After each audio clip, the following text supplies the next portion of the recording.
Welcome back, everyone. Well, today Royce and I are on a hike in the woods again, just finishing up my fiddlehead foraging for the season. And I want to talk to you about internet connectivity, in remote areas. So many of you may have heard of Starlink, and that's a really cool internet option for those of us who want to live off-grid. So let's talk about it. So thankfully the bugs aren't too bad today. You guys won't be swatting your faces too much in this video, seeing me here in the woods. Got a good breeze on today, so that's really good. The forest is really greening up. The leaves are coming out. It's beautiful.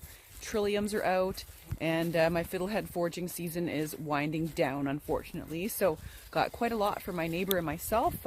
He was super happy to receive a little gift last week of those fiddleheads. You can't get out and get foraging, so I thought, hey, I'll help him out. So anyways, we're back out today, and as you guys know, internet connectivity in remote and semi-rural areas is really difficult. And if you can get it, it's super duper expensive. So up until now, you just sort of had things like ExploreNet and other companies that will give you some hardware to set up, and you pay horrendous prices to get really bad connection to the internet. So, I'm always thinking about, eventually moving to the cabin. That'd be wonderful. And it'd be great to have some type of internet connectivity, especially if you want to do some consulting or, working while you're off grid to just sort of pay for your expenses. So let's talk about Starlink. So Starlink is the brainchild of Elon Musk, and it's basically a network of hundreds and hundreds of satellites set up fairly close to Earth, actually, so that people can get really good internet service off-grid or semi-remotely, apparently. So I got really interested in this simply because at the cabin right now, it'd be lovely to work on my videos and upload videos there, which just provide a lot more access for me and for everybody else in the area to internet. So I've definitely been looking into it, and I want to know your guys' opinion on it. But let's talk a bit more about it. So what it is, it's like I said, a bunch of satellites that connect to a dish that you get from them, and you can sort of set up at your property. And it comes with a Wi-Fi router, all the cables, and it boasts really excellent connectivity. So basically they're boasting anywhere between 50 and 150 megabits per second, and a latency of 20 milliseconds to 40 milliseconds. Now that's really good. So what that means is that your internet pages will load really quickly, and when you go from one page to the next, for example, latency says that basically your pages you'll get to those sites a lot faster. So where I'm at now, not right at the cabin, but where I'm at home, I get 29 megabits per second download and 5 megabits per second upload and about 29 milliseconds latency. So it's not bad, but that's cable internet for you. So for an average, people with Starlink are getting about over 100 megabits per second to download, and about 16 megabits per second for upload, and about 29 milliseconds latency. So that's really good, very exciting.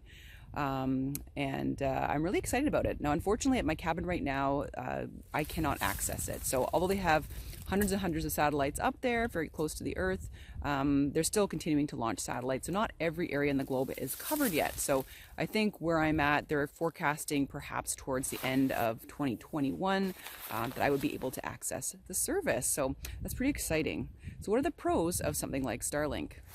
Well, obviously, you have your internet connectivity. If you're a gamer, if you do Zoom, or you're teaching your kids from home and you're remote or semi-remote, you're going to have really good connection. You can stream really well. There's not going to be any lags or horrible connections. Your web pages are going to load faster. You can load very complex web pages very quickly and surf the web very quickly. When I heard, it's extremely reliable, and it comes with everything you need to set it up, and you can even do so yourself.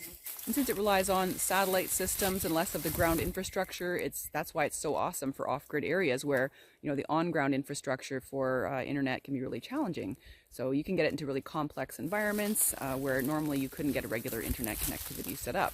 And sometimes internet goes down with natural disasters and things like that. Well, with Starlink, because it's hooked up to the satellites, basically once the sky's clear, your internet's back up and running again. So very good for areas more prone to tornadoes and other things like that where ground infrastructure could be destroyed. I think it would be better suited for rural and off-grid areas because there's not so many people using the bandwidth. If you were to use Starlink, say, in a city, I would suspect you'd have slower, slower connections because a lot of people are going to be sharing the bandwidth. So they say to expect that you may not have, all those numbers advertised if you're living in really densely populated areas. One other thing too to consider with Starlink is that you do need a clear view of the sky. So when you are living, off grid, that may not be an issue unless you're in extremely dense forest. Then you're going to have some forestry work to do. You want to kind of clear an area so the dish that communicates with the satellite and with your equipment in the house there, the Wi-Fi. You got to make sure that you have a clear view of the sky. For your dish to communicate with the satellite. So that's one thing to consider. You will have some work to do if you are in that kind of a situation. You don't have an easy, if you're in extremely dense bush, you're going to have some work to do. Also really important to consider that although it is fairly easy to set up, not everybody may find it so. Even though it comes with all the dish, the Wi-Fi router, the cables, everything like that, not everybody knows how to set that up, and there may not be a lot of providers in your area to set it up for you if you're uncomfortable doing so yourself. So that's something to really consider. And right now, important to note, it's not fully operational. So I'm doing my research right now. They will be launching lots more satellites, so I think it'll become more available to everybody. I'd be really interested to hear from you guys. If you have Starlink, let me know what you think about it down below in the comments. Let's talk about price. I've heard it is a pretty expensive thing to have. I think the initial setup cost in Canadian is around $700-ish, because you have to also pay for the shipping of all the supplies. It was around $700 for all the equipment to get you set up. I believe that's a one-time cost, I guess, unless they do some kind of an upgrade to the dish or router or whatnot. And it's about $129 Canadian, I believe, plus tax per month. So, I mean, maybe where you are, your internet is extremely expensive and this sounds like a bargain. But other places, your internet may be, maybe your connection's not that awesome, but the price is way better than that. So you want to consider that. I mean, I find that a really, really hefty price. I do suspect over time that's going to come down. And I really hope it does, because I think it's a tremendously valuable service that could connect a lot of semi-rural and rural areas to the internet and be really helpful, especially for everybody now locked down in pandemic, doing online schooling with kids. A lot of kids in rural to semi-rural areas are at a huge disadvantage if they can't get online and get to school like their classmates. So I think this will be really awesome, and I hope it comes to a lot of areas fairly quickly. Just going to interrupt our discussion right now. Look at, there's some moose tracks. Look how big those are. Holy moly. As big as my hand. Oh, you see that? Woo. Those are really fresh actually, so I got to keep an eye here on Royce down this old logging trail here. Don't want him to meet Mr. Moose or Miss Moose. Looks like it's heading off in this direction here. Whoa. Look at this huge snake. I was just about ready to go talk to you guys again about the Starlink, and I almost stepped on this snake. It's a beautiful garter snake. Woo! Royce is fascinated by snakes. I don't know if you guys saw my TikTok where we found the hibernaculum where the snakes overwintered at the cabin. He was fascinated with them. So they're out today because it's nice and warm on the forestry trails here, so they're warming up.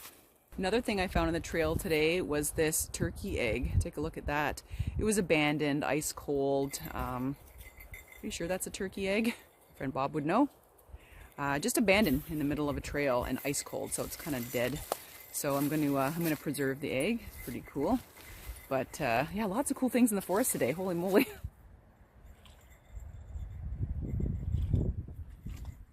Just by this little ephemeral pond. Take a look at the tadpoles. Doesn't that take you back to your childhood? Tadpole hunting. Take a look. Woo! So the streams and puddles are just teeming with these guys. I'll put it back. Royce loves exploring in here and seeing these guys rip around. So the frogs were very productive this spring. I'm going to show you really quickly one of my favorite wild teas, and that's horsetail. You can see it right here. It's almost ready to harvest in a little bit. I like to dry that, and it tastes actually like green tea. Very, very tasty. So I'm thinking in the future we'll probably get the Starlink. That would be awesome. I'm going to have to wait for the price to come down a bit, and just to make sure that people are getting what's advertised. My impression is that people are happy with it if they have it.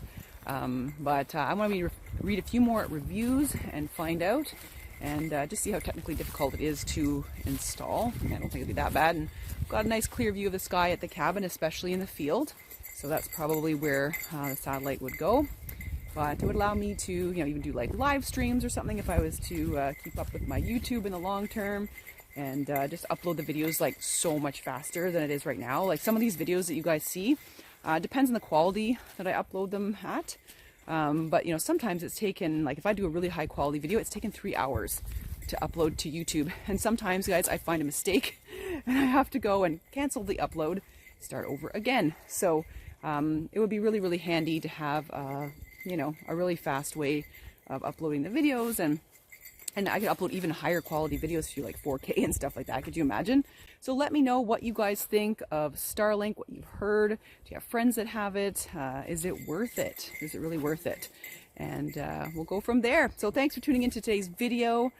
Just a little short one talking about Starlink. I'm really thinking about it. I think it's an interesting concept, and very, very valuable for people in remote and semi-rural areas. So I hope you guys have a great week, and we'll see you in the next video. Take care.